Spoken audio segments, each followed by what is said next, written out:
Okay, hi everybody. This is Zen Honeycutt of Moms Across America. This is our Monday night Moms Connect call, and it is July 30th. I hope everybody is staying somewhat cool. I'm glowing a little bit because it's warm up here. So bear with me. And we are going to have a great call tonight. We have some very exciting news. We have some super exciting guests that are going to be on. And we're going to get started right away because one of our guests, her power source is questionable. So we're going to get started right away. Then I'm going to go into news. And then we have another guest at 5:30 from the Monsanto trial.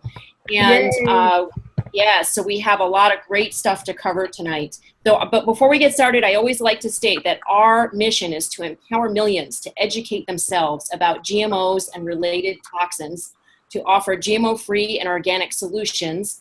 And through supporting local leadership, we are creating healthy communities together. And we have some great evidence of that in our first guest, Jennifer Kozak, all the way from Connecticut. We have moms from all across the country here. And in a little bit, we're going to say hi to everybody. But I want to hear from Jennifer first about her brand new announcement. And we'll have her tell us all about it. Jennifer?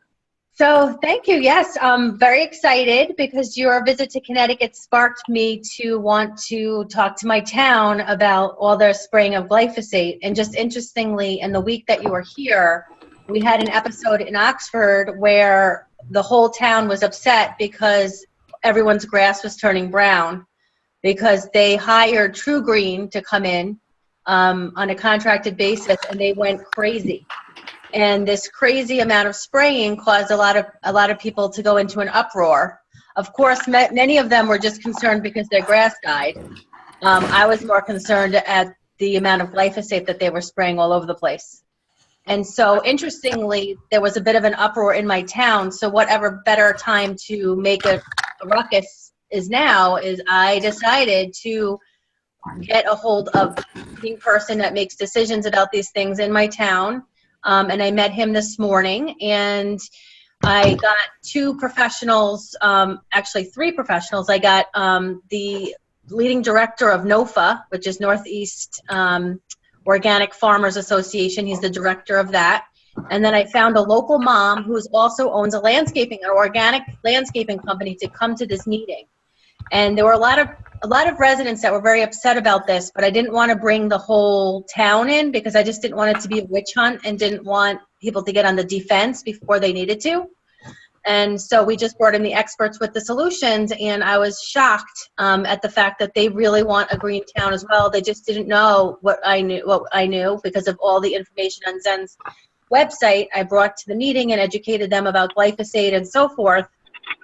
We all told our healing stories about the way that we healed our own children, and by eliminating pesticides and glyphosate. And he was very open-minded and signed a contract right then and there with the organic landscaping company that I brought.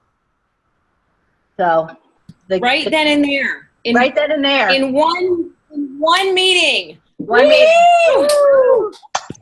And because of that, I'm in contact with a couple news agencies in Connecticut. I'm trying to get our story broadcasted. So I wrote an email to NBC Connecticut, along with our more local stations, to try to see if we can get this story broadcasted in a bigger way in Connecticut, because I think other towns would follow suit if they, heard what happened. And so it isn't, newsworthy. So I just decided to take it upon myself today to contact some news organizations. Hopefully some of them will get back to me. And in the meantime, I've gotten inundated with questions from local townspeople asking me, well, what to use instead. And so I actually, probably educated 10 people alone today that wanted to know what they can use in their own yards because they did not want to use Roundup. So you can see the ripple effect of something like this. So awesome. Right? So you can see, and the amazing thing is I was shocked to see how many people knew about glyphosate, knew about the pesticides, knew about all of it, and was like cheering me on. I had no idea I had such a cheering committee behind me in Oxford. I had, we're, a rural, more rural kind of country town, but I was shocked to know how many people really knew how harmful these toxins are. So anyway. That is so awesome. Look at that progress. I mean, nobody knew about glyphosate a couple of years ago, just practically nobody, just the scientists and the farmers. So what success, and what I'd love to point out is that you noticed that there was an outcry from the spraying. So instead of being somebody coming in kind of complaining about it, you came in and you were part of the solution. Right. So that is a fantastic turn of events, and it's also speaks to a lot of the work that you've done previously, or people that have done previously, because there was an outcry, right? There was spraying and people were upset about it. Now, 5 years ago, there might not have been anybody upset about it. They just thought, oh, that's just normal, right? That's what happens. So there's been work that's been done over the years, and you all raised awareness about toxic chemicals. People were speaking up about it that you didn't even know, that just, found out through the grapevine and social media and all that. And then so you came in with the solutions, and it was really very wise of you to come in with somebody that can give them the solution on what type of alternatives to use. So congratulations. Exactly. It was interesting because this one company tried to get in with these people like last year or the year before to try to talk about getting in on the bidding, and they kind of shut her down like, oh yeah, we have it all taken care of. So, it is the outcry of the whole, I think they didn't like the bad press. Our selectman is coming up for re-election, and unfortunately politics does play a part in it. I thought that they would choke when they heard how much more, was more, than they were paying with True Green, but they really didn't flinch too much. And I liked Isabel came in too with some suggestions about fundraising, and that we're so serious about this that we will all, that I will start a fundraising campaign if necessary to make sure that this goes forward. And so that was a fantastic idea. Luckily, they said, don't worry about it. It's not that much money, and we'll find the money in the budget because this is important to us. And then he asked me if I would please put it out there to social media to get publicity, positive publicity. So Isn't that fantastic? So yeah. Would you please send me your press release, okay? Write up a little bit about what happened. Yeah. With highlighting the people who made these decisions, right? So we want to make them our heroes and our champions, and the select whoever it is that had a role in it. And we have the ability to send out a press release to thousands of people and news agencies. So please do send that to us, and that goes out to everybody else as well. Moms Across America can send out your press release for free for you. Okay, so please do know that we can do that. Yeah. But you need to write it up. I can't write it up for you because I don't know what happened in that situation and who needs to be acknowledged. So you need to write it up, and less than 500 words is ideal. Okay. Yeah. And I have a press release I've used before, so I'll just use it as a template. Okay. Great. That will be awesome. And no pictures. They don't want pictures in a press release. Yeah. Right. Perfect. So, yeah, fantastic. Well, does anybody have any questions for Jennifer? Not right now. So you explained it really clearly, and it's very inspiring. We appreciate that you took the time, and please give our regards to Isabel, who went with you. And NOFA is the New England Organic Farmers Association, right? Yep. Yeah. And so he had car trouble, so he was on the phone, but it worked just as well. Oh, good. Great. Yeah. So he was unstoppable about being there. So, please give him our regards. And we want to point out that NOFA has an organic land management program, and I believe it's starting in August, and they had 100, I don't know if they still have them, but 100 free tickets for people that are available in the Long Island Sound area, Connecticut, New York area. So if you have any friends that are in that area, this is a great opportunity to give to the city managers and the parks and landscaper people in their area and say, look, this is the solution. We have the solution for you. It's for this. And we're really excited that they're doing that. And if you want to have that NOFA type training in your area, it'll be a little bit of a project, but if you gather 30 to 40 landscapers or city managers or people that are interested in this, maybe they're, master gardeners even, they will come to your state. They will fly out and bring the whole program, and for 4 days they will instruct your people. So if you're a gatherer up type of person and you can get the word out and get 30 or 40 people to sign up for this, you can have this training in your state too. And you would go to, I believe it's just nofa.org. Is that right, Jennifer? Yes, nofa.org. NOFA.org. Mm-hmm. She's frozen, but yep, I'm here. NOFA.org. Okay. Yeah, look at. Yep, and Right, yeah, to look really them good up. resource, very good resource. Excellent. So very, very exciting. Look at that. So it could take months, it could take years, but it could also take one day. Yeah. So, Well, you'd be surprised how open they are to it, honestly. I think people just don't have the education and don't know. I mean, a lot of these guys that are making this decision, you know, are simple guys, simple town guys that are just trying to do their job and, you know, think about pesticides and herbicides, but don't have a solution, don't know how expensive it is, and don't have the wherewithal to kind of investigate it. And so if we bring it to them, and I really think a big key for me for today's success was bringing in a landscaper as well that could actually bid right there. Because all it took was him, you know, them to throw down the money amount. Because a lot of times it's just about that for them. How much is this going to cost? It all comes down to the money. So yeah, it all comes down to the money. So the people that you're bringing need to be prepared with how much does it cost, right? And really fantastic. Now, if you don't have the people with the solutions with the bid, and you want to approach this to your city managers, don't let that stop you. Please still go.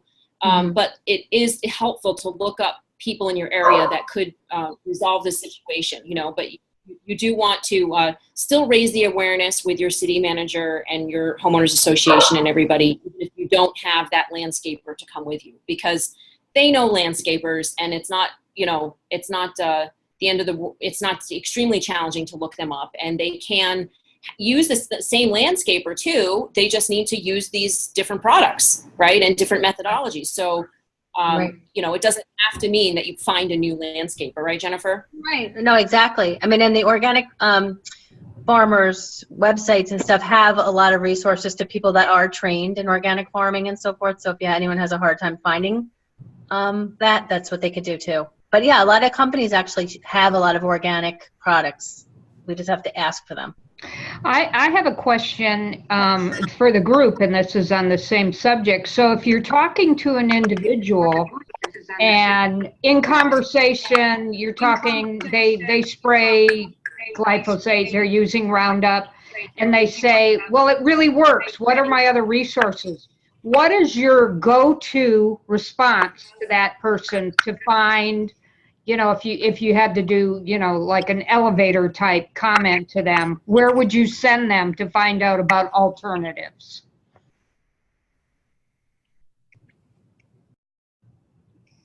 Anybody? Oh, so, well, I mean, honestly, Zen's Moms Across America website under action, under toxic, what is it called? Toxic community cleanup or whatever it is. Zen, what's the name of the tab? Toxin-free towns. Toxin-free town. Yeah, there's so many resources on there. So many resources, and one includes a whole list of other options like agricultural vinegar, like steam. The organic farmer that we had at the meeting today actually does some kind of burning method where they actually, you know, it's kind of like they put it all in a wood chipper kind of thing and incinerate it. So there's lots of different ways to go about it, doing it in a much greener way. Yeah, I just wanted, I kind of knew that, but I just wanted to put that out there because I think many of us, you know, run into that situation, and maybe there's people here that aren't totally familiar with the Moms Across America site. So thanks for yeah, and on the website there's actually there's actually a printable form that actually gives all of the options. So it's like a 1-page or 2-page form that you can literally print and hand to people. Yep. Great. Okay.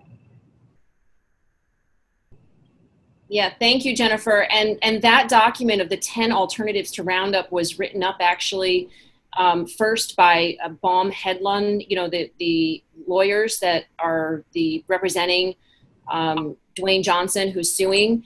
And then I added in a few more, and I added in pictures so that people could see what the methodology looks like or the methods look like. And so that's a very solid document. And I encourage people to look at that. Also, Beyond Pesticides and Non-Toxic Irvine or Non-Toxic Communities has a lot of resources. We're not the only ones. And they have people like Chip Osborne. You know, I'm sure he's got videos out now of how transformed the land looks after, you know, you've been using organic methods. It's amazing. I've walked on a school field that used organic methods for a year, and it was lush and green and soft and cushy. It was not hard and bald looking like most school fields are that are actually a risk to kids. When they fall on it, they get injured much more frequently. And they only needed to water it once a week instead of 6 or 7 times a week. I mean, the organic land management is the way to go. It is going to be, less, it's going to use less herbicides and pesticides, less water. It's definitely the way to go. So it's very, very exciting turn of events, and we really appreciate you, Jennifer, taking the time to be on. You were on last week with your book, Healing Without Hurting, and you've gone beyond just taking care of your kids and and patients in the psychotherapy, psychotherapy office, and you've gone out into your city council, and you're taking care of your entire community by just speaking up and raising awareness. So we're super proud of you, and we hope that more and more moms will do the same, or supporters, people in general, will do the same. And Lisa, who's on the call too. Everybody's frozen for me right now, but if Lisa can just wave and say where you are and that a little bit about how you've done this in Menifee too, that'd be great. I'm going to unmute you, Lisa. Okay, so when you're not frozen, I think I have a slightly unstable internet connection, but Lisa, when you're unfrozen and you can speak up, that would be fantastic. Oh, now I can. Go ahead. Hi, my name's Lisa. I'm from Menifee, California. Go ahead. And can you everybody hear me? Am I frozen? Yes. Hi. Nope. Just go ahead and talk. Yeah. I'm Lisa from Menifee, California, and I am so proud of you, Jennifer. That is amazing. I love hearing it whenever other people do it. I've also done that in my town. The schools don't spray Roundup here in Menifee, and that was as of 3 years ago. And the waterways, we have a creek that runs through Menifee that is by flood control, and they stopped using Roundup. And that was my first one because it's right behind my house. And then now I have the city as of 2 months ago.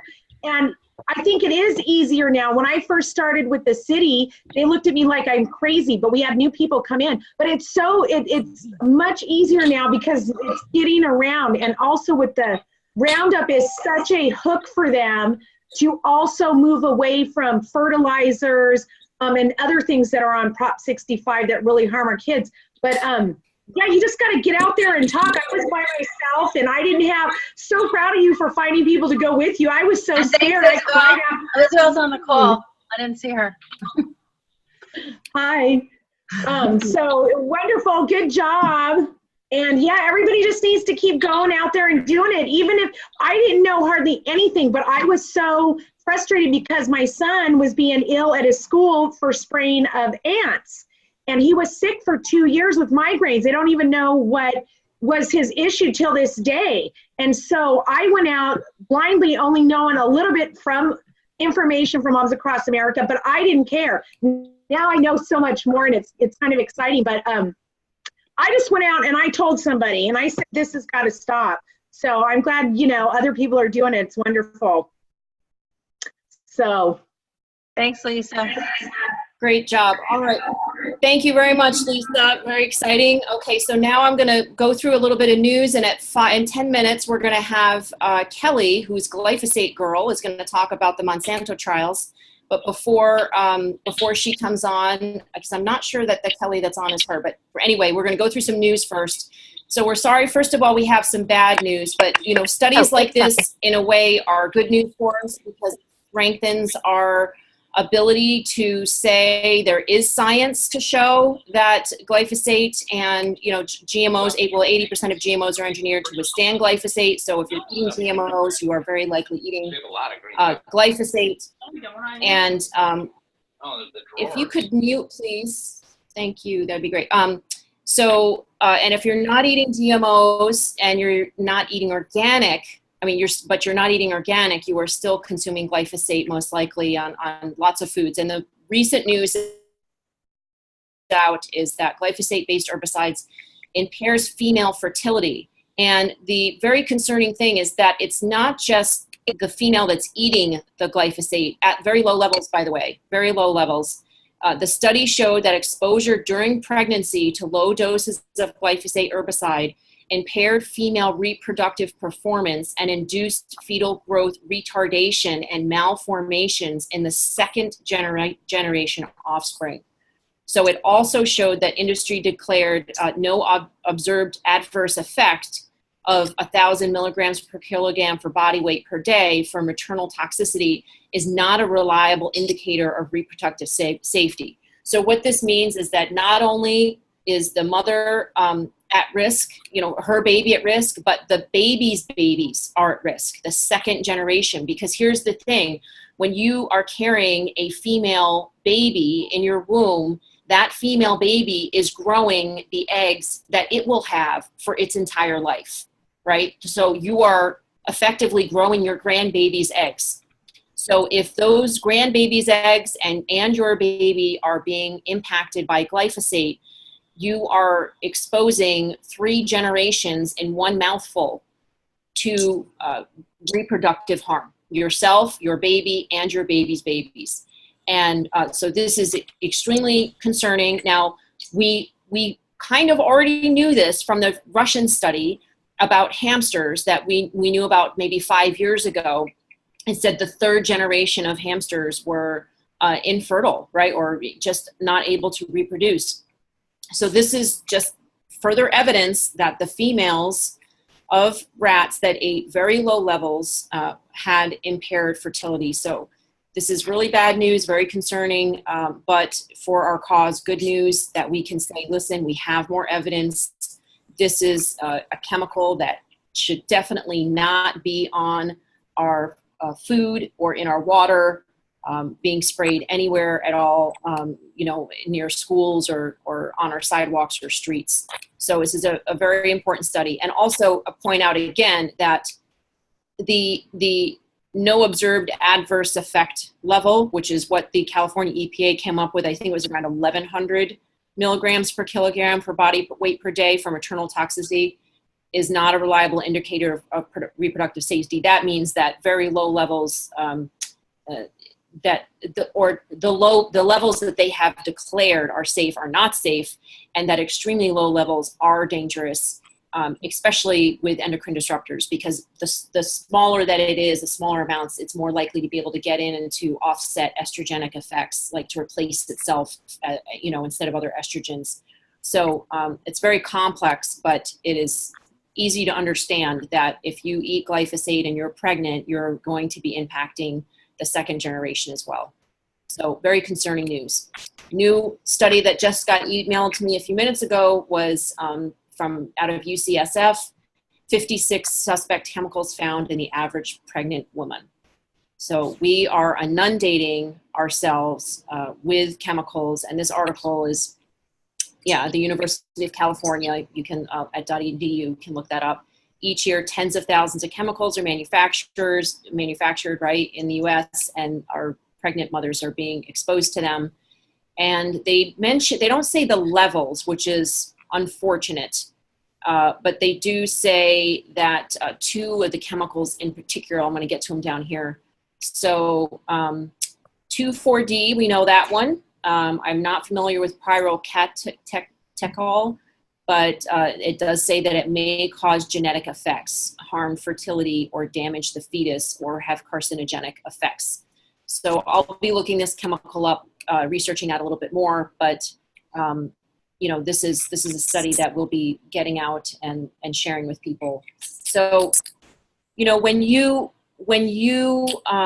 make it your business to talk to a mom to be, a young woman, about toxic chemicals, you're not being pushy or weird or nosy or rude.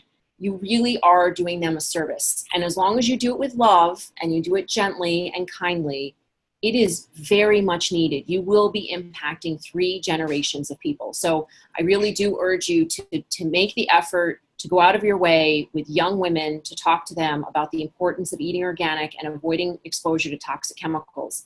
And I'm very excited that at a recent event, I met a young woman, a naturopath, 28 years old, and she just became a naturopath. And she said, I'm new at this, but knowing what I know and knowing what you all talked to me about tonight, it was the authors. We were at an event with the authors several different books that were all about toxins. And she said, "What do I do?" And I said, "You know what I would encourage you to do is to go target the young women, because when they get pregnant with a female, again, that's 3 generations that you'll be impacting with your advice and with your, guidance for eating healthy meals." And so she was thrilled, because she's like, "That's who I want to target anyway." So I'm hoping to get her on and to have her be a new spokesperson for Moms Across America, or for, just out in the world for young women to eat organic. And so please do share this information with other young women in your life, how important it is to eat organic and to avoid toxic exposure. Okay, so next I want to share that if you haven't been to our blog, if you didn't read our newsletter recently, we have some new articles up that are very important. One of them is about my recent trip to South Korea, where they had the first GMO conference, and they partnered up with Japan and USA groups to raise awareness about the health risks. And this is important because Korea has the highest recorded rates of pervasive developmental delays and autism rates in the world. And their rates were 2 times higher than our autism rates. Now, this is back in 2012, so we don't know what the most recent data is. And we don't know exactly why this is, but we do know that South Korea imports the highest amount of GMOs for human consumption. And we also know that they get the brunt of China's pollution. The way that the air blows from China, South Korea gets most of it. And air pollution has also been linked to autism. We also know that they have a 95% fulfillment rate of vaccinations. So they're not mandatory, and they don't have as many as we do, but they do have a very high level of vaccinations as well. And they also have the highest levels of agrochemicals that are used. And I think actually this links to that image. I'm going to show it to you pretty right away. So they have a small amount of land, right? And they have farmers that use high amounts of agrochemicals. So I'm sorry, this internet is taking so long to come up, but I'll show you. Okay, here it is. So in this chart, you can see the amounts of agrochemicals that are used in correlation. So here are the rates right here of autism and pervasive developmental disorders. The dark red is the autism. The pinkish color is the pervasive developmental delays. This is Korea, this is Japan, this is the UK, and here's the US. And then here are the agrochemicals used per unit. I don't think it's per acre, it might be per hectare or something like that. But so you can see that Korea and Japan are far greater per unit than the US. So that could be why. So please do check out that article, and then also check out Kathleen Fury's article about the Impossible Burger, which is a very detailed and clear article about the problems with the Impossible Burger. And so that please do check out those articles. So it's 5:30, so Kelly should be on in a minute, and I'm going to just touch on these other news articles. By the way, so California, Sacramento Bee is covering the fact that they are spraying glyphosate in the water. And so I'm very glad to see that Ryan covered this article in Sacramento Bee. And this is something that we all need to be speaking out about and getting it out to our, to the press. So again, if you have an article that you want to get out, or a press release that you want to get out, Moms Across America can do it. Just please write it up, keep it very concise, and add links to all of your sources, and we can get that out to many people. So also, just to have on your radar, if you want to share one of my recent podcasts, this one went very well. It's with Wise Traditions. That's funded by Weston A. Price Foundation, and it's just called Why GMOs Are Bad for Us. And you can share this with your friends and family. It's a very well done interview by Hilda. And okay, so actually, I'm going to wait on that news. I want to have Kelly speak first. So I've got big news at the end, but we're all going to want to talk about it. So I want to have Kelly, who has been going to the Monsanto trial. Kelly, are you on? Can you unmute? Yeah. Can you hear me? Hello? Great. Yep.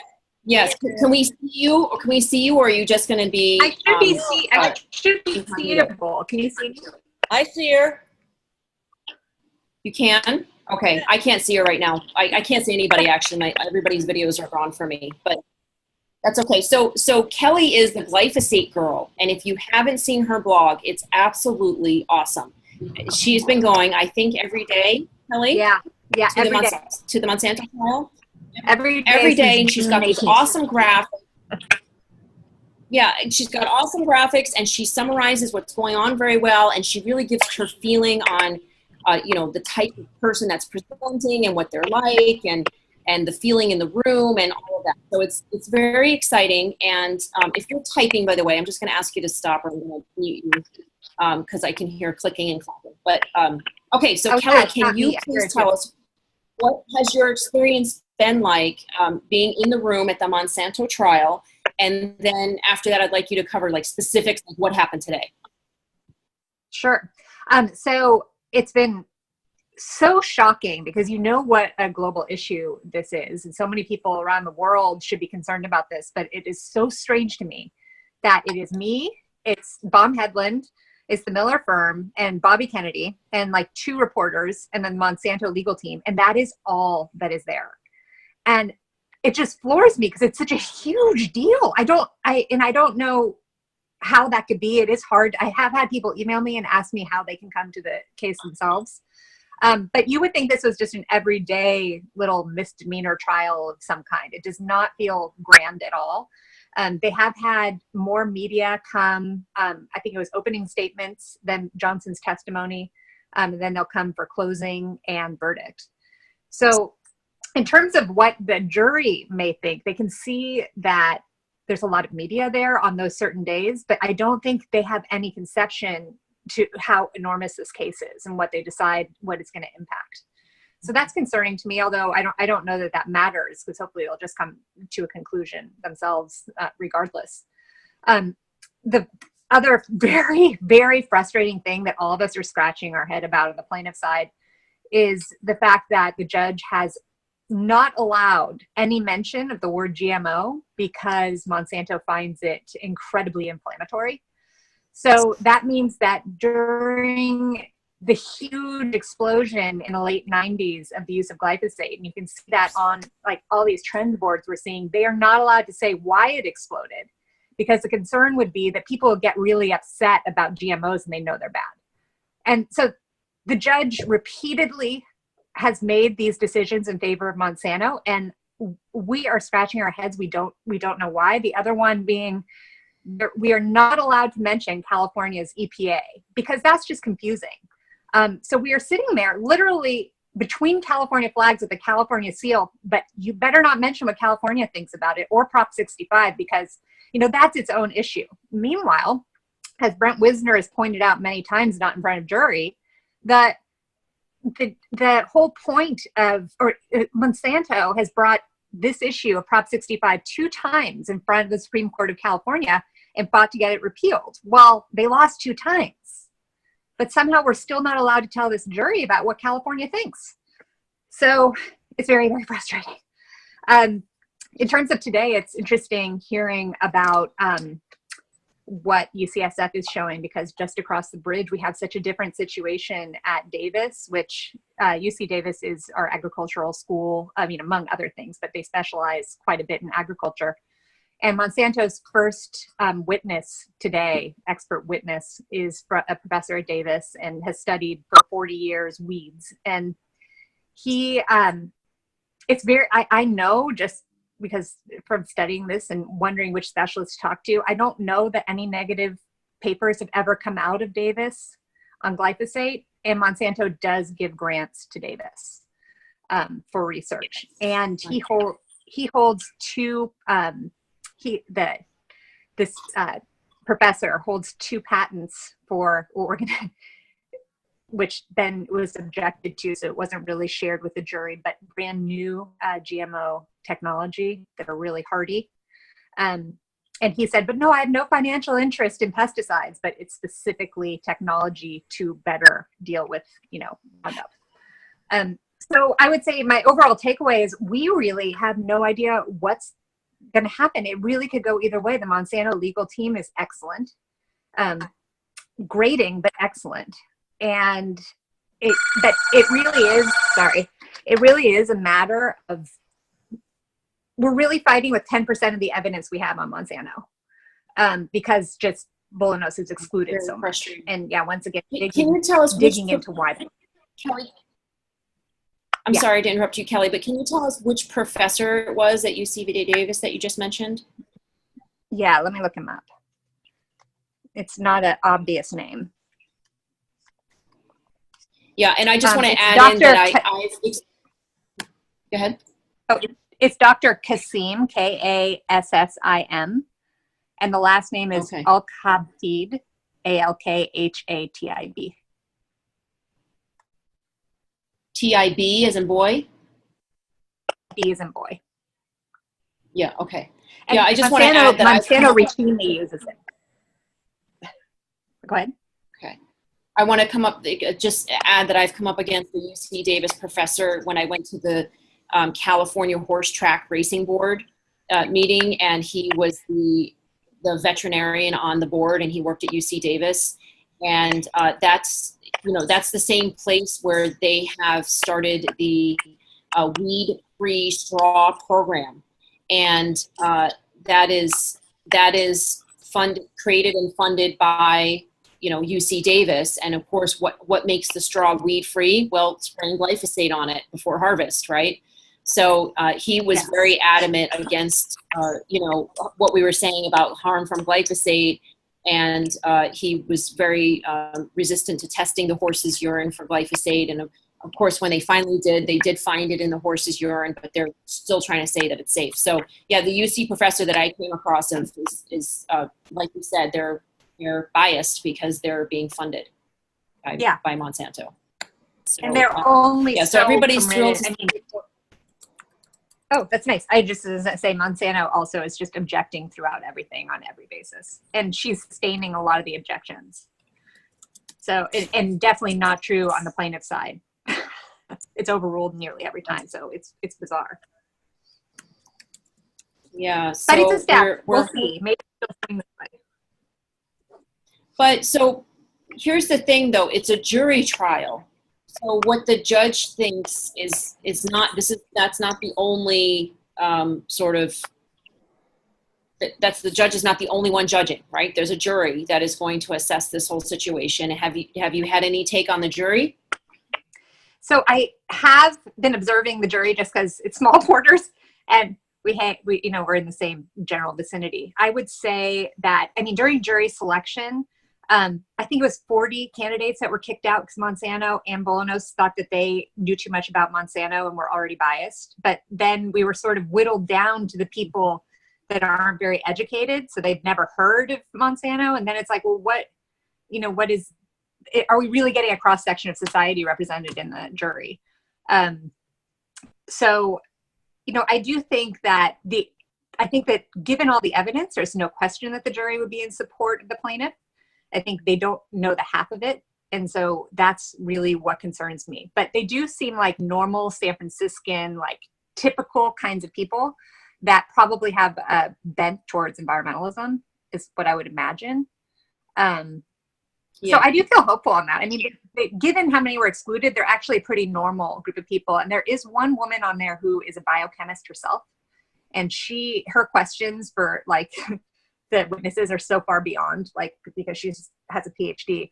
And I think she's following closely. And if you really look at the science in the rat study and the magic tumor disappearance of the EPA, if you follow it closely enough, they have presented the case that it looks like all of the science has been faulty. So it's been presented. It's just if they can absorb it, because there's a whole lot of scientific technical information going down.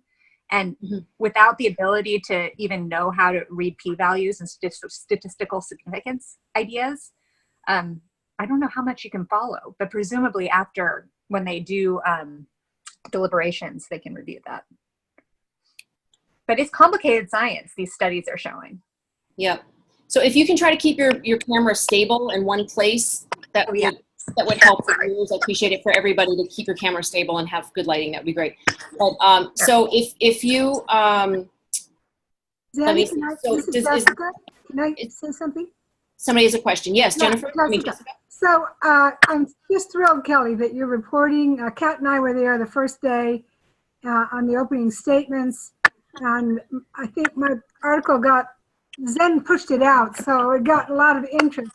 And I like the fact that Brant Wisner really makes things in common language for people. I mean, it's totally boring so much, but I sit there. It's so hard to sit quiet.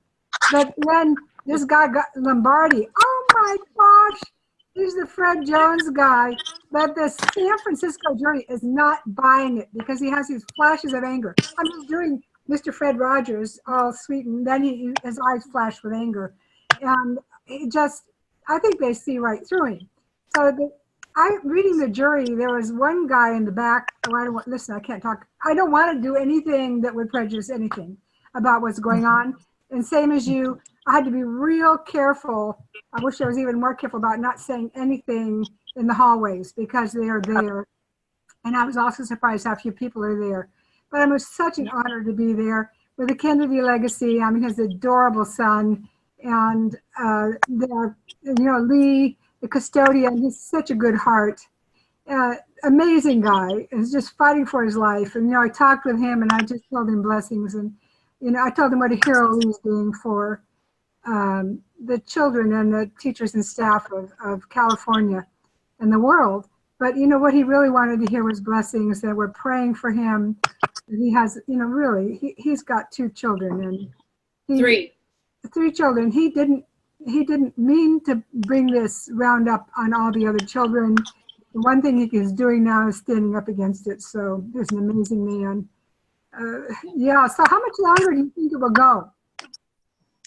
So Monsanto said today that they plan to rest on Monday, and then the judge has said that the jury will be free by Friday, but that just assumes that they finish their deliberations by then. So Friday, August 10th.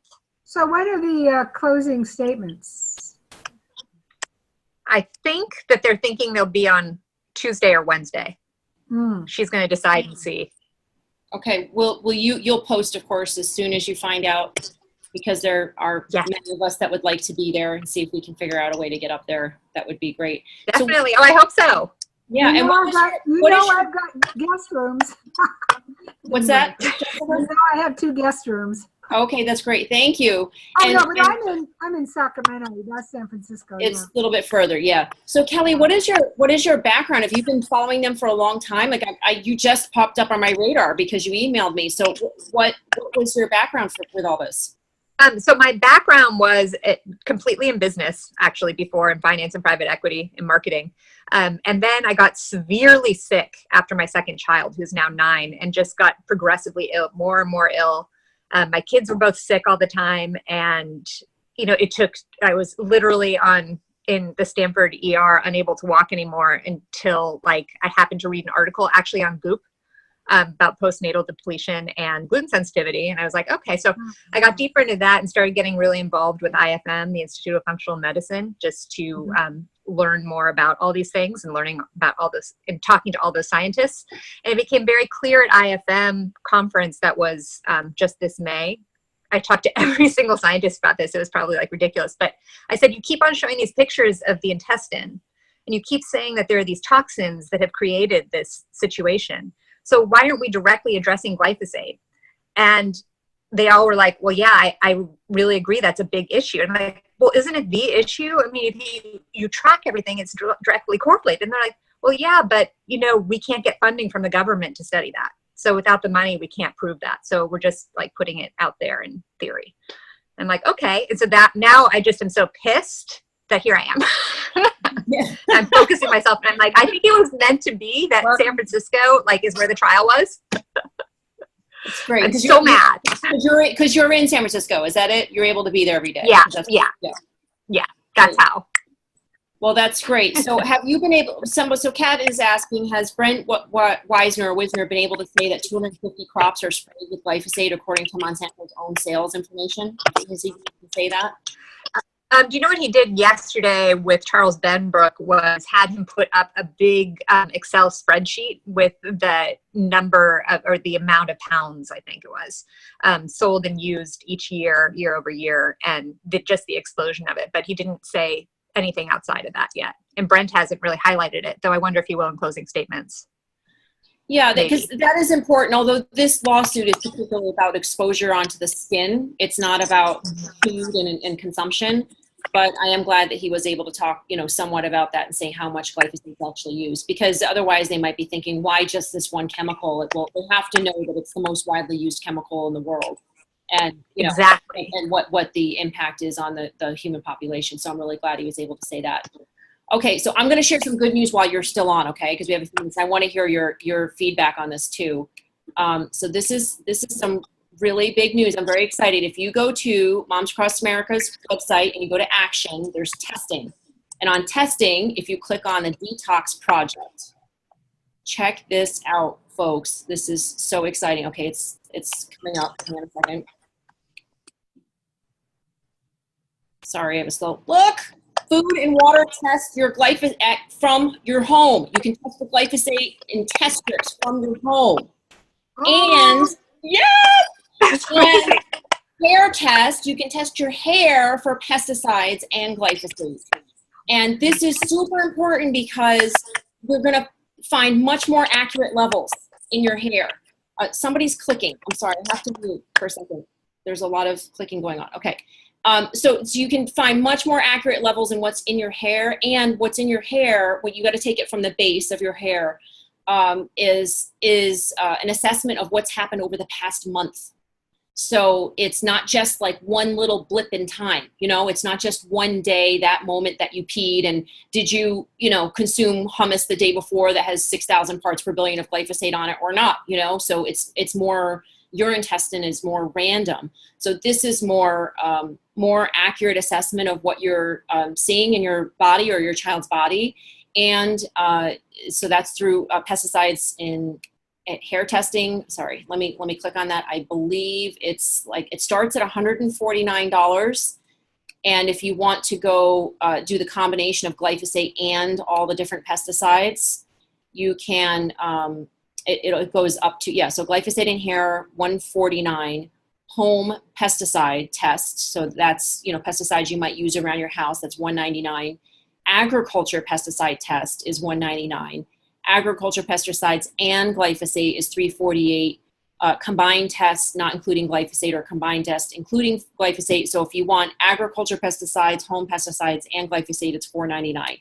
So it is pricey, but if you have a child or yourself and you're going through a serious detox protocol, and you want to know before and after how you're doing, I mean, a couple $100 for a test like this is going to be, really important for knowing your progress and for, being able to track your health. So really exciting news from the Detox Project.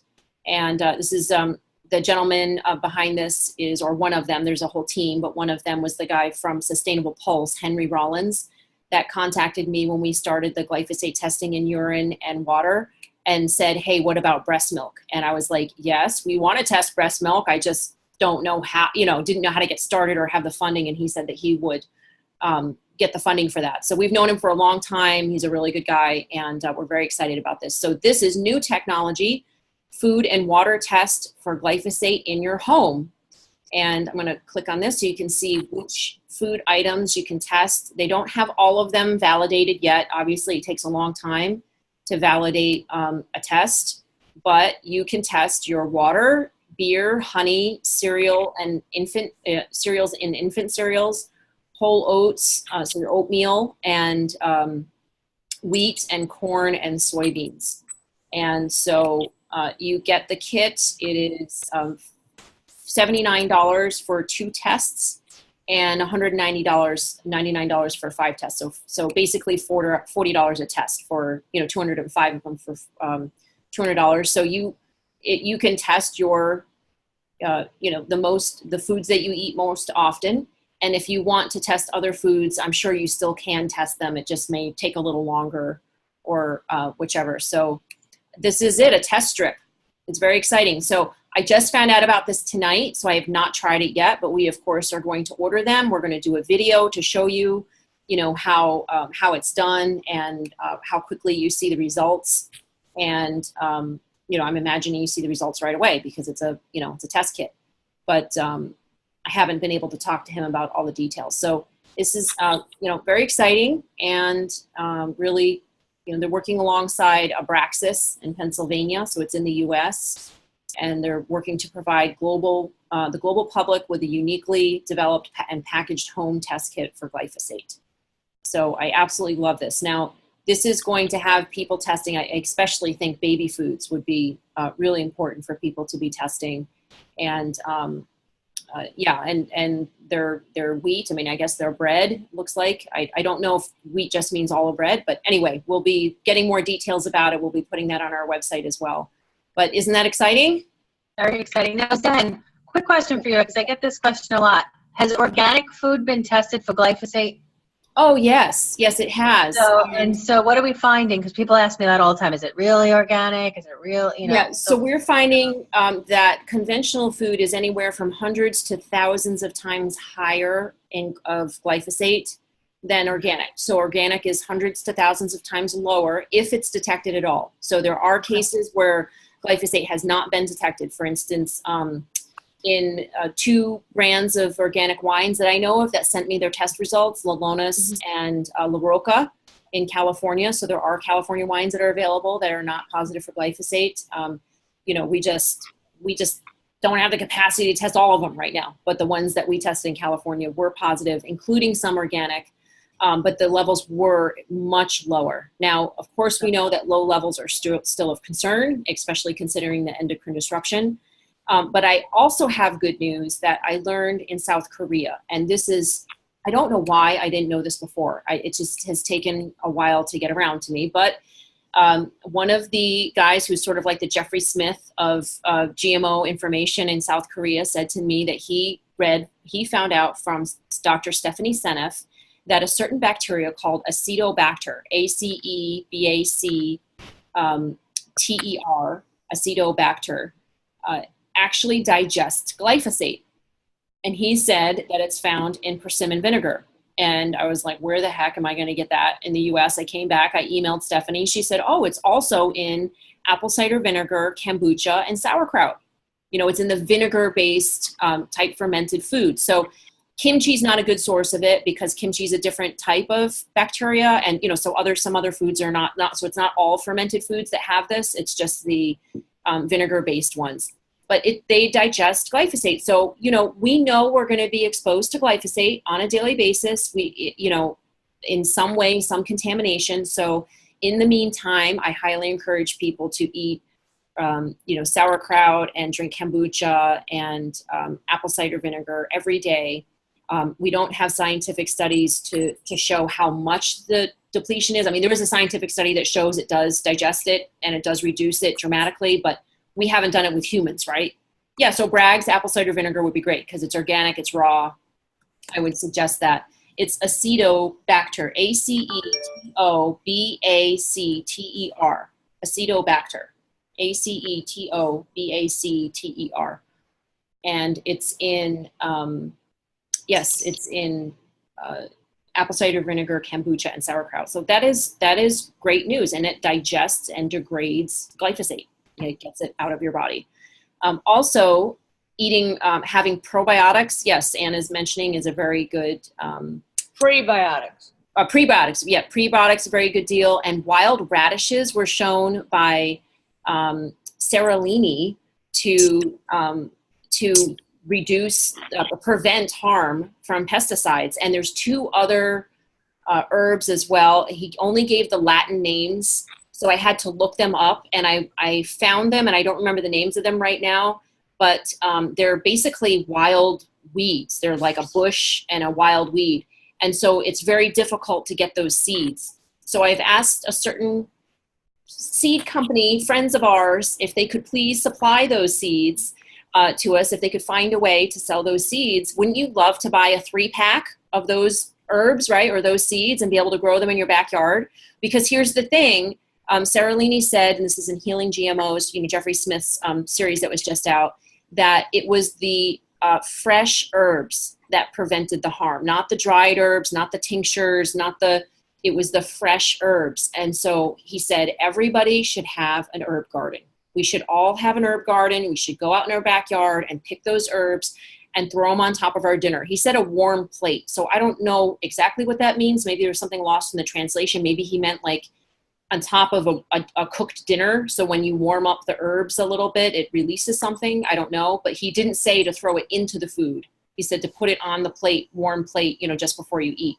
So we'll be finding out more information about that. And we're asking him, we're asking a seed company to see if we can have access to those. So there are ways to detox.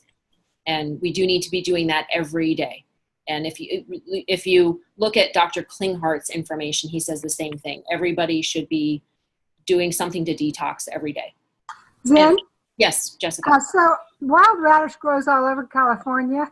And when you see wild mustard, where the yellow fields of yellow, the wild radish has got purpley, and the wild horseradish has white. The little tiny crossed flowers, the mustard family has crossed flowers with 4 flower petals, but they're seasonal. So to get it fresh, maybe you'd have to grow it in your garden because they come and go, with the summer and turn brown. So they're annuals. But I'm just thinking, how can you have it all year long if it's fresh? Unless you freeze it. Now, maybe we could, it's easily gotten and frozen. Yeah, I would have to ask him about that. So we need to have Sarah Leaney on an interview and to ask him about, or I'll email him. So this is an example. It does look, it's probably perceived as a weed, right? All over the place. This is what it looks like. Yep. So, and the other two herbs were also just, they look like a bush or a weed, and something that you would see pretty much anywhere. But so it's hard to find the seeds. Thank you for translating that. I was trying to figure out from his Latin names what he was talking about. Yeah, one of them was wild radish, and there's 2 others. And I'll get them. And I will say that I was just in Slovakia and in this amazing mountain of my grandparents, Baba and Zeto, and they would cut and put the fresh herbs. It made everything, the soup, everything tastes so good. Those fresh herbs. Oh my gosh, it makes a huge difference. Yes. Yeah, Josh Axe in Jeffrey Smith's series just recently said that the difference between American eating and eating in other countries is that when you go into the marketplace in Morocco or in Europe or what, it smells like, or like India, smells like herbs and spices, right? You go in there like, oh, it just smells so good. You just want to eat but when you go to an American grocery store, it smells like nothing. You smell like the household cleaner stuff. You know what I mean? We don't have lots of herbs and spices in our food, and we should. That's a major way to detox. And so the odors. The odors are important. And Yanko says to me, let's go from my grandmother's house. He's my cousin. He said, let's go to the supermarket. We stepped out into the yard, and this massive cherry tree, and we all put our heads in it and picked all these ruby red cherries. So their supermarket is their front yard, and all of this herbs, the scallions and parsley and kohlrabi for the soup and the salads right there in the front yard, and it rains every day there. See, we've lost our moisture because of deforestation and because of not growing organic. But once you grow organic and you have 1,000 times more water, then you have this lush rain that comes all the time, and everyone can have front yards, and it just waters itself. Yeah. So get back to growing food, folks, even in a pot in your backyard. Grow some herbs. We'll be doing more updates on which herbs are the most beneficial, but I'm sure you can do your own research, and some of you will come back next week with more information on what herbs are most beneficial. So I appreciate that. Yes, Detox Project will be collecting data from the test results, and I'm sure they will be putting out a survey of what the test results are like. And we would love, of course, if people get test results to share with us, what's going on with you. If you're detoxing your kid and you do a test, before and after, that kind of thing, we would love for you to tell us. I don't know if it's going to be peer reviewed or not. I would imagine they would like to do that they are always looking for, the highest level of integrity and science. Like they really have, they really do dot all their I's and cross their T's. And did you read my comment about court? Will these results be able to be held up in court if somebody's going in to say they were harmed by these chemicals? Well, these are validated tests. Okay. So I would imagine the answer to that would be yes. All right. So, but I'm not a doctor or a scientist or a lawyer, so I don't know that. So Kelly, is anything else that you want to add, regarding the Monsanto trial? I imagine it's very exciting to be there, and you probably are like steam coming out of your ears. You probably have to do this a lot. Oh my gosh, it's so infuriating. I try and stay relaxed so that, because Monsanto's looking to see if the jury is influenced in any way. Like, oh, you don't know what side I am, but I think it's very clear. I'm sitting with the lawyers, plaintiff lawyers. Kelly, can I say something? Yeah. I spoke with a Chronicle reporter, and he included what I said. He didn't have to put my name in it, but you can talk with the reporters and fill them in on things that we know they don't know. It's a great avenue to get information out. It's interesting. I did talk to the CBS reporter, and I said, you really be reporting on this a little more, with more detail, because it's really a huge public health emergency. And she looked at me sort of like, oh, yeah. And then never. And then I did email her with more details of some studies that she should see. And then she said, okay, well, yeah, let's check in a bit. But you know what? I don't think they understand. I just feel like they don't. You got to email and give them references. Yeah. I told her to go to Zen's site. Yeah, exactly. Look up glyphosate testing. Data on our site is updated. The newest studies are at the top, and these latest studies that are out are irrefutable. I mean, there's just no way that anybody could read these studies. So I've been saying to people when they ask me, well, what about when people say that GMOs are safe or, glyphosate is safe?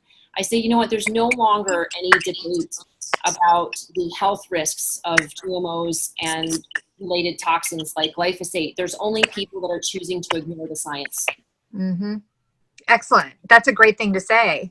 One of the things I was thinking of, and I'll look through and see what studies you've posted, because I don't think I've done that, is there's a study that's sitting ready to go at UCLA, and maybe you know this, with Dr. Schneitzel is his name.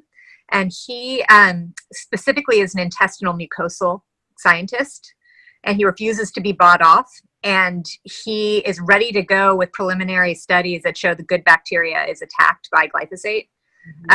As well as several, I think, shellfish studies, just that he was doing preliminarily. I think it would be so interesting, because if you could, and I actually said this to Michael Baum, I'm confused about, when I'm in the trial, I'm confused because we're still talking about these studies from 1983. It seems like it should be pretty simple to duplicate the studies we have and just say, this says that it is carcinogen. But there's no studies that are being done, I think, because they can't find the funding. So I don't know. It's confusing to me, because it would be a moot point if there just were a couple more studies. Well, there are a lot of studies, but I don't know. I don't know why they're not bringing up certain ones. I think when I've asked about that, why aren't they bringing up Tong Prongasan's study, showing that it increases the growth of breast cancer cells, and they said to me because it wasn't replicated. So if it's not duplicated, accurately, then then it could, that could throw it off. That could be one of the reasons why they don't show it. So.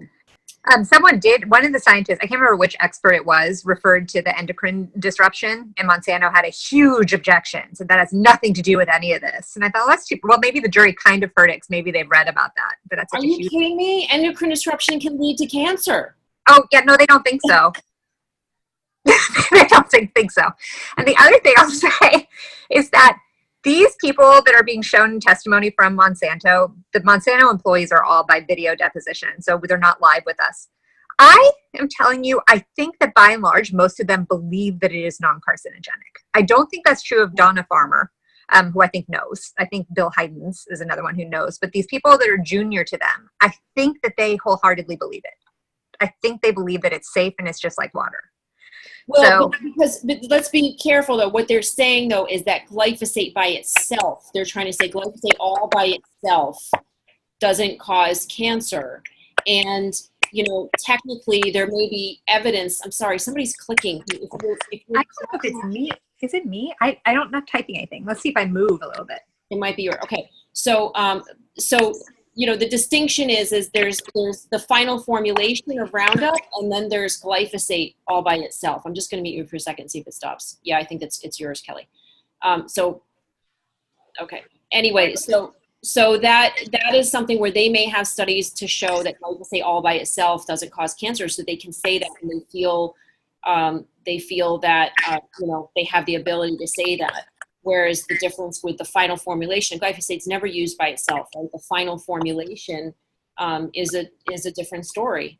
Although it can be argued, because glyphosate by itself is an endocrine disruptor, that it can also cause cancer. And I don't know.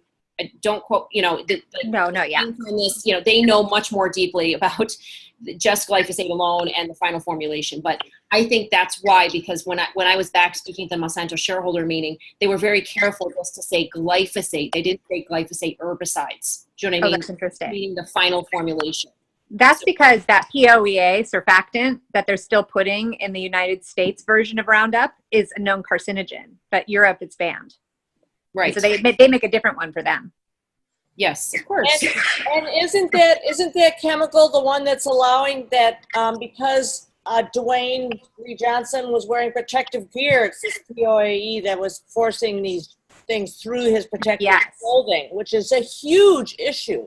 It's so big. And they did show a whole diagram of the suit that he was wearing and showed exactly why DuPont says not to use it on these cases, because I guess the holes in the suit he was wearing, they could penetrate through it pretty easily, particularly the POEA, which was the issue. Yeah, and you know what? They aren't really saying, no, it doesn't cause cancer. They're just asking, this was another point though. They were not allowed to mention that POEA is banned in Europe. Like plaintiffs were not allowed to say that because we shouldn't be bringing in, Bolono said we shouldn't be bringing in other countries. Meanwhile, earlier, the defendant was able to talk about what Germany thinks, what the EFSA thinks, what Europe overall thinks, but the plaintiff is not allowed to mention California or any foreign bodies of any kind. That is outrageous and absolutely insane. It doesn't make any sense at all. The other thing that you mentioned in your blog that I think is really important is that you said Monsanto's studies showed that in order to prevent harm, that they should have a waterproof jacket and coveralls and a waterproof face mask. But that's not what it says on the label, is it? When you buy a bottle of Roundup at Home Depot, it doesn't say you should be wearing a head-to-toe waterproof suit. No, it doesn't. And so, but they gave that exposure data to the EPA and said, look, there's no problem. And so Wisner pointed out there's a problem because that's not on your label and no one uses it like that.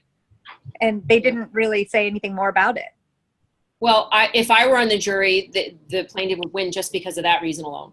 Totally. If you have evidence to show that you should be wearing a waterproof suit to use it and you don't put that on the label, and you show pictures, there should be the TV ads should be shown where somebody's out there spraying Roundup. And most of the time, they're not even wearing gloves. Oh, at all? Yeah. And no mask. Because they think it's fun. Mask. They're like, "Ooh, look at this. This is fun. Kill the weeds. This is one shot and it's dead." Like I've got my Roundup. Then, my gosh, exactly. The picture of that woman on the boat that you were just showing, all she had on was a pair of gloves, nothing else. Yeah. So my neighbor used to spray that stuff, and he died. His wife is dead now too, and he put me and my kids in the hospital from exposure because our houses were so close together. I think that's why I was in the hospital so much. One of the other reasons why I got involved in this is because 2 years ago, both my mother-in-law and father-in-law died simultaneously in a small town in North Carolina. Where they use it nonstop. One died of sudden lung cancer, and one was a severe neurological condition. That was a slow, very, very hard death that Duke Hospital said, we see that sometimes with pesticides. And they were only in their early 70s and dead. And, that small town still doesn't believe it could possibly be something the government would do to us, and it must still be safe. And it makes me heartbroken. So I'm so sorry. So every family has a death that was much too early and tragic due to these chemicals. And that's why we're working so hard and we're raising awareness. And we really appreciate every single one of you that comes on, that takes your time to do this and that shares with your friends and family and that passes out flyers and does things like share my book, Unstoppable, which goes through all of this information. And like Alana bought I don't know, I forgot how many, 20 or 25 copies to send to her libraries all around her state. And so really, yeah, exciting. And I'm excited to share that Japan is going to translate my book. Yay! Oh my gosh! Yeah. Congratulations! So I'm so excited. Yeah, and I'm hoping to, I'm going to be contacting people in China and South Korea as well. And that's really important because the Asian countries are the largest importers of GMOs. If we don't get them to turn this around, the farms in our country polluting us are still going to have a place to sell their toxic crops. So it's really important that we get the word out to Asia, and I'm really very excited about that. So, all right, well, it's almost 6:15. Does anybody have anything that they want to share, any news? I know I've seen some people like Samantha on here, and Frankie and Kat and John Steven that haven't been on in a little while. Do you have any announcements or anything you want to say before we sign off? I've got a public speaking gig. You did? Who? Lori? Yeah. Great. Yeah.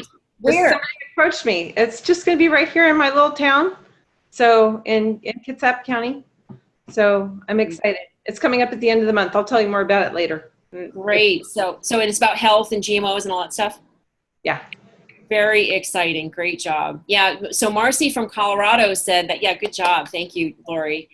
She said that when she started being a speaker for Moms Across America, she felt more confident in other areas of her life too, that taking on being a speaker is a really big step. Public speaking is like the number one fear that most people have. That means they would rather die than do public speaking. So, even greater than death. So it's a really big deal to break through. But one of the biggest ways that it empowers me in public speaking is really thinking about the impact on them, like how it's landing for them, how it's going to make a difference for them. It's all about them. It's not about me. I just need to say it clearly enough so that they can hear what I'm saying and that they get it. And so that means being really present and looking in their eyes, and being able to give them information. And it's an honor, and I feel privileged to be able to do it now because it's a self-expression. This is what matters to me. This is what's important to me. And I have this opportunity to be able to speak it and to say it to people. It's a privilege and an honor. It's really not scary once you think about it, once you get up there and once you start speaking, right? You're not scared anymore anyway. It all goes away. It's just the first few minutes just beforehand. Kim? Yes, this is Jessica. Speaking of passion, they took Essure birth control pills off the market worldwide. They announced it this week. And the E-Sisters had worked on this for 7 years. And they took it off the market because our movie that started a year ago in the Guild building downtown when they all came together. And the woman that did the film on rape in the military came, and she filmed it all year long.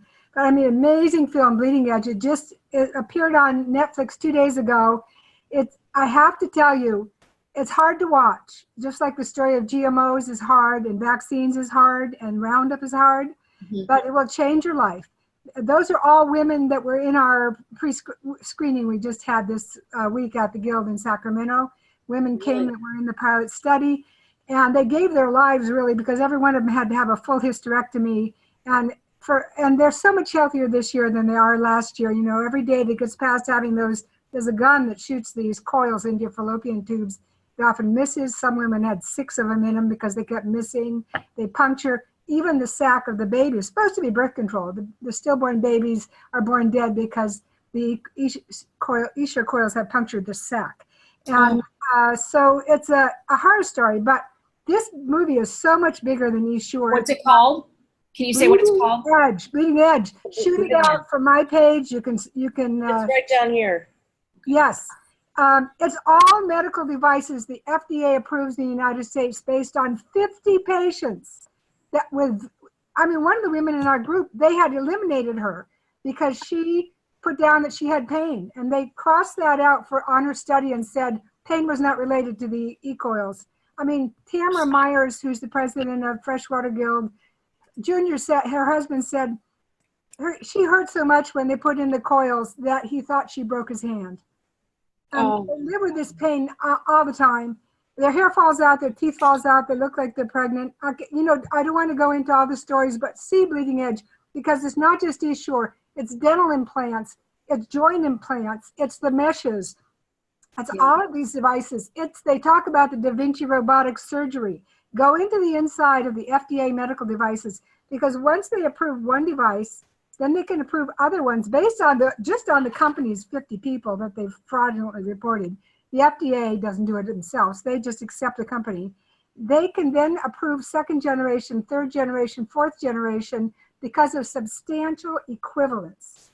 They may have changed it to cobalt, chromium. Cobalt's a killer material to have in implants. And then they say it's substantially equivalent to the other joint. And yet you have incredible, this autoimmune, all the way around the room at the film, the women had said the names of their diseases, myasthenia gravis, all autoimmune diseases from these implants. And I mean, as Tamara said, they told her fibromyalgia, but that just means they don't know what the cause is. So anyway, bleeding edge, it's life-changing because everyone we know is getting these implants and they have no idea downstream. Or you can go to Issure Problem. We've got 37,000 women and their only relief is getting a full hysterectomy. Last year at the meeting was the most powerful group of women I've ever seen. One woman's committed to get a protocol for removal. They didn't even have one. Another committed to get insurance codes for removal. Another one committed to get insurance coverage. They got CVS to cover and they're working on that. And then all year long, Zan, just like you do, the women got together and it went to the ACOG, American College of Gynecologists, and picketed.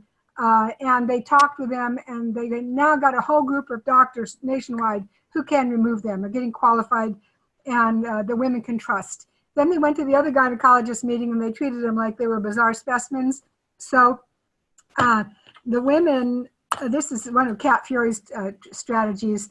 This year, when they announced their yearly convention, the women got 37,000 women. They did Twitter storms on top of them about how dangerous Issure is. And finally, the group of gynecologists said, listen, we'll meet with you.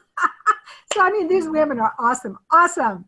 Angie Fermalino and Julie Nikon, all these, Angela Desa, they have found their passion in life. You're talking about speaking. They realize that they can change the world because we've got it removed worldwide. And that is worldwide. Awesome. Worldwide, but here's the thing: this is where you can come Bayer, in. And Bayer produces it, by the way. Bayer announced it, and they're not removing it until December 31st. So we need to get the word out when you put up posts on the. And I told them all to join Moms Across America, but because of the larger you have audience. to send an email out about it. So Jessica, I'm going to rely on you to get the information together, okay? To send an email out, a post about bleeding edge. Okay, because I have a question. Yes. Congratulations, by the way. That is huge. Thank you, thank you, thank you. You're saving so many lives, and some of these women don't even know it. My question is, how many women do you think aren't going to get this information? Maybe are the doctors going to send them a letter to say, we know you have this medical device? No. There can be lots of women that'll never even, with a Twitter storm, we really have to do footwork on this, right? We do. That's why we need to get the word out. And anyone that sees bleeding edge, it's hard to watch, I'm telling you. But this is women that were in the room that have had the courage to step forward. Even Gabby, who was the nurse that promoted it in the beginning, and they put it in her doctor's office, and she went to Congress and said it was safe. And then 12 years later, I don't want to tell the story, but it was really gruesome when she got her reaction to it. So I want to point out, this is one example of the misogyny that is going on in the Western medical practices. And there's a book called Outrageous Medical Practices Against Women. And in it, the author says, and it's an older book, it's like 97 or something like that, but it shows examples. And for instance, one was when the author was in a lab and there was a lab assistant running by with a box of mice. And she said, "Oh, are you off to the lab, are you?" And he said, "No, I'm off to the incinerator." And she said, "Incinerator, why?" And he said, "Because they're female. Their estrus cycle messes up the data." So they're not testing these medicines on female rats because of the estrus cycle. So guess what? You know the study that shows that aspirin prevents heart disease? Yeah. 22,000 males. No females. And the book has instance after instance of that. So many different, and depression medication has actually been shown since then to be 17% less effective on females. Oh So my gosh. yes, but they don't do those studies initially. They do them on males because it's easier for the data. It's That's so insane. outrageous what's going on. It's outrageous. That's the word for it. Well, did you know 5,000 aspirin are the cumulative dose to kill your kidneys? 5% of people on dialysis are there because they've been told to take it. I mean, because of aspirin overuse. And they're not being told. And that adds up. 5,000 aspirin. Yeah, my mom was told to be taking an aspirin every day. Oh, it'll prevent a heart attack every day. And God knows what kind of aluminum is in that, by the way, right? They've been shown that there's been aluminum in aspirin. So, yeah, if you're fed up with the system, it's just because you're informed. You're learning what's going on. Yes, Lisa. It's an awful title. I don't know what to say about the title, but is an edgy producer. But it's an amazing film, Bleeding Edge. Okay. It's on Netflix. We'll check it out on Netflix, The Bleeding Edge. Yep. Yes, Lisa. I'm frustrated because, yes, I know too much information. But here's something on a good note. My son had a physical, and his pediatrician told him to read the book, How Not to Die. And yep. And he also said, because he's having stomach issues, he says, son, he goes, son, you can cure yourself by a plant-based diet. Change your palate, work slow. And I'm looking at him, and he's not even talking to me. And I want to tell his doctor that, well, this is what I already do, but he's a teenager, and he doesn't do most of it, right? And so I just stood back, and I was like, oh my gosh, I couldn't believe it. This happened today. I left there so pumped up. I didn't even lecture my kid. I just went, I love you. Yeah, because he heard it from somebody else, but can you believe that a pediatrician and says, do not go to the GI doctor. They're just going to put you on this medicine and you'll never get healed. And this is what you need to do. So I was like, my gosh, there is hope, people. There is hope. Yes, that is awesome. My son just read that book. My 15-year-old son just read How Not to Die, and I was sharing about it. And then my friend Natalie, who's a nurse, picked it up and read it, and she's sharing all the information with her nurses. My husband went vegan. My husband, he's a 6'2", 200-something pound, burger-eating guy. I mean, and he just went vegan. It's been a couple of months. Yeah, there it is. Yeah.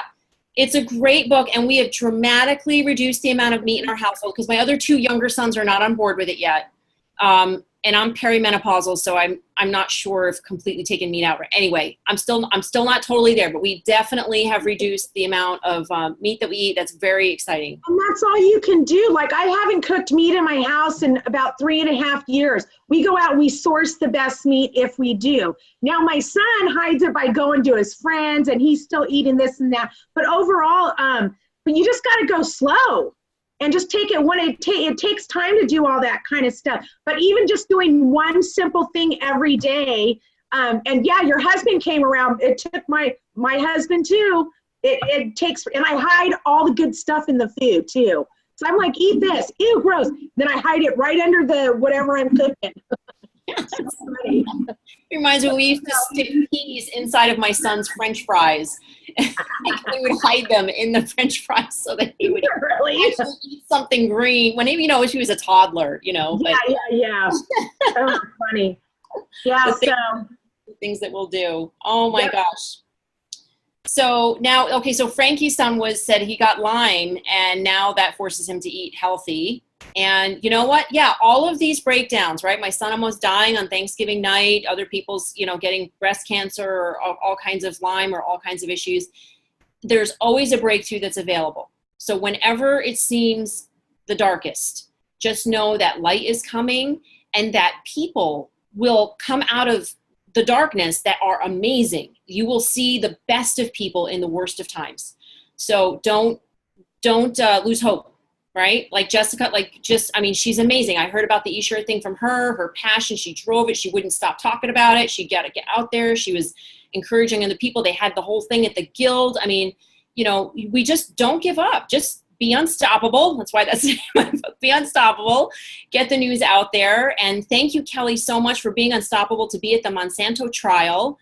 It's truly amazing to read your blog. I'm so excited. I feel like I'm there in the room with you. Oh, good. I hope so. Yeah, and I'm just as angry as you are. I can tell Okay, you. good. I'm like, I can't believe it. It's probably good you're not in the courtroom because I wouldn't be able to look at you. Yeah, So mad. yeah, we would be like this with each other. Yes, But thank you for I being in hope to that be there. courtroom. Oh, sure. What, Lisa? I said, thank you for being in that courtroom. You're wonderful. We all wish we were there. I Oh, just good. reposted about you today, and I said, who is this chick? And then I said something glyphosate girl. Yeah, so thank you so much. You're welcome. Thank you so much for reading. I'm so happy to share the news. Yeah, you're just an angel. We're going to get that out every day. We're posting it every day, and everybody just share everywhere, right? Share that her blog like everywhere. Get it out there. Yes, Healing from GMO series that Jessica was saying was awesome this week. Michael McNeil talked about nutrient-dense food, so we're going to be looking more into that. Biodynamic is already out there, folks. Steiner, sorry, I forgot his name. What's his name, Jessica? Rudolph Steiner. Rudolph Steiner, yeah. He created Waldorf Schools and biodynamic food. So look for biodynamic, support those farmers. And that makes the farmers, and that could end the fires in California. If we would go back to organic and put the plants in the moisture like a sponge, as Vandana Shiva said, it's holding 100,000 times more water. You only water once a week because you're talking about Zen. But I want to say that Mike McNeil, when he talked about nutrient-dense food, it's a new way to certify organic. It's not just the absence of the glyphosate, but he said when you put in all these nutrients, the body can handle it. The other thing he did was the wood soil test for microbiota, because you want lots and lots of diverse bacteria in the soil. You know, these programs this week, one thing I learned was the man in the Arctic they found in the Alps that was 5,000 years old. Where we have maybe 500 kinds of bacteria in our gut, he had 20,000. So keto longevity is diverse microbiota in your soil, in your gut. And when you have this nutrient-rich food, and so you can go to the store, squeeze a little juice. For $20, you can buy a refractometer yourself on Amazon. You put a little squeeze of juice on it, you look where the blue line is, and then you know if it's rich in sugars because sweet fruit is the one that's rich in nutrients. We all know that, right? You picked in orchards, and you know when it's ripe, vine ripe, it's full of vitamin C and everything else. So the refractometer, simple test, and it would be a really good way to add to the organic certification that's meaningful, because of course the soil's not rich. You have food that has 1/100th of the nutrients. So, you know, in detail, they went into less manganese, everything exactly like Jeffrey Smith says is robbed of its nutrients. Yeah, I tried. I sent it to the USDA. I'm now on the California Organic Product Standards Board Committee. Yes. And I sent it to my contact there at the USDA, but he said he can't send it out to the other board members because it's considered a third-party promotion. So it's ridiculous, but at least I sent it to him. So we do need to sign off, but I want to say thank you very much to everybody for being on the call. And Isabel, we thanked you in the beginning. You weren't on, but thank you for going to that meeting with Jennifer. She gave us a full report. We are so thrilled. Thank you for being there and getting the word out, and having Oxford be an organic town is so great. You're welcome. It was fun. I'm so glad. And not too scary, right? You were just able to do it. Yeah. It was really easy, you know. Yeah. That's great. Awesome. Well, thank you everybody for being on the call. Samantha, I'm going to talk to you soon about your research. Very exciting. And thank you, John, for being our guy on the Moms Connect call. We appreciate you. Hi, everybody. Thank you, everybody. Good night. Great call.